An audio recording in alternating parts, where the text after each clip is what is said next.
Go. Okay, the second part of this lab is to just practice how to use the wireless gear without even using wireless Workbench. Just the normal sync and scan. If you remember, you got to get individual frequencies for every device that don't fight with TV channels and other things. And you also want to get frequencies assigned that aren't going to cause intermods with each other. So you go to the unit. Again, this has nothing to do with the wireless Workbench. For the ULXD, it's very simple. Go ahead and get in close if you want. You just hit scan, and it says pick one of these channels to scan from. Well, any one will do. I'm going to pick the first one, so I'm going to hit select. And it says, do you want a channel scan or group scan? Well, I'm not trying to scan for individual channels. I'm trying to scan for the whole thing. So I turn the knob to group scan. This rack is really simple. I can hit enter or I can hit the knob. I hit enter. It's scanning. You sing the Jeopardy theme. The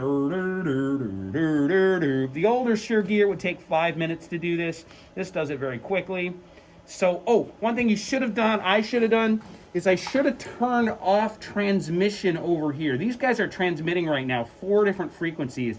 And so this unit is avoiding those frequencies. So really, before you ever do a scan, you should turn off the transmitters so that it doesn't have to avoid those frequencies.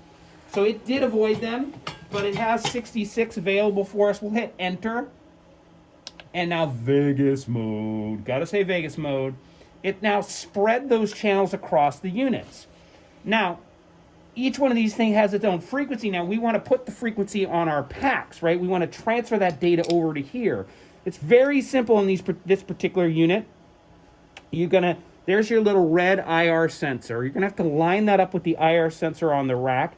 Any channel will work. Hit sync, hold it up, and boom, it's done. Now this guy is talking to that guy. And if I had a mic attached, I can see the RF coming in. If I had a mic attached, we'd see the audio.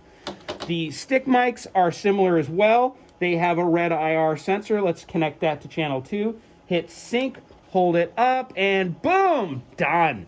Very simple, okay? Over here on this rack, sync and scan is a little more complicated. Stop the video, we'll do it on another video.